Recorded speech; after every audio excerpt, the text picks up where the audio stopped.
Is dropshipping dead in 2024?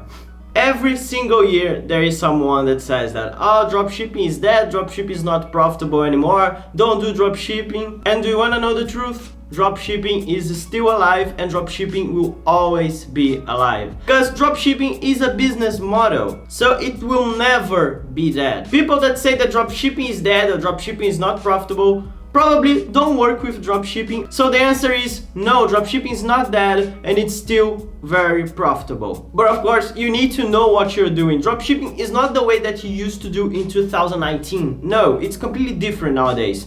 That idea of chasing winning products, that's true, it doesn't work anymore as it used to work, but dropshipping still works a lot. It's just not the same way as it was before. Adding new products to the store will ruin my catalog. If you don't know, on Meta Ads we have one kind of advertisement that is called catalog.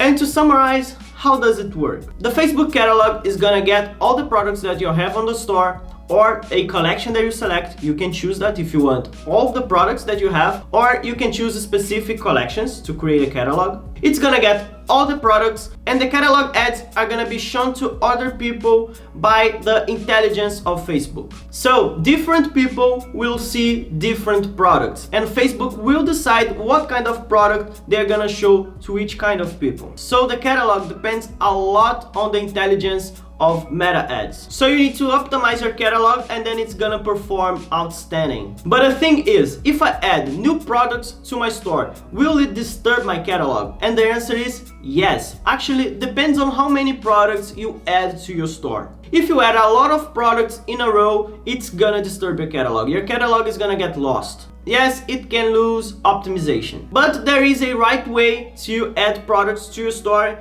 and it is add a few number of products by day. So for example, today add around 5 to 10 products, and then tomorrow more 5 to 10 products. Don't add like 50 products in only one day because it's gonna disturb your catalog for sure. And by the way, it works only if you're already running catalog. If you're not running catalog yet, then it's not a problem. But if you already have an optimized catalog and you're running your ads, if you add a lot of products in a row, yes, it's gonna disturb your catalog. Have you ever done private label rights, and what do you think about it? To be honest with you, I have never worked with private label rights. Can I stop the campaigns on the bad days and turn it on the good days? No, you shouldn't do that. What you need to know is you need to understand how Facebook ads work. You need to have knowledge to know when to stop a campaign, when to keep a campaign, when to upgrade the budget of a campaign or reduce this budget. This idea of, today is a bad day, I'm gonna turn off the campaigns and tomorrow I turn it on again, it's not gonna work, it's gonna be bad for the algorithm. No, you need to understand how to optimize your campaigns. Should I use the same Facebook pixel for the same ad account?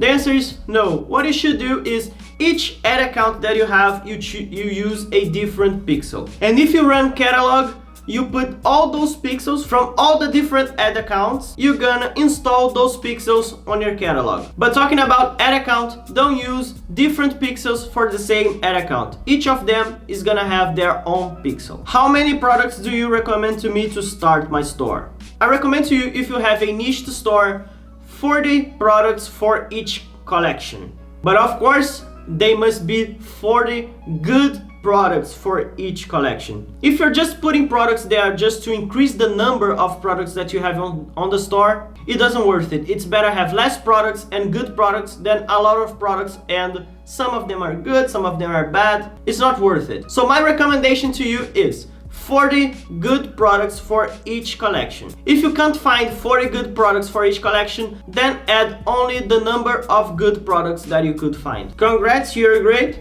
Thank you.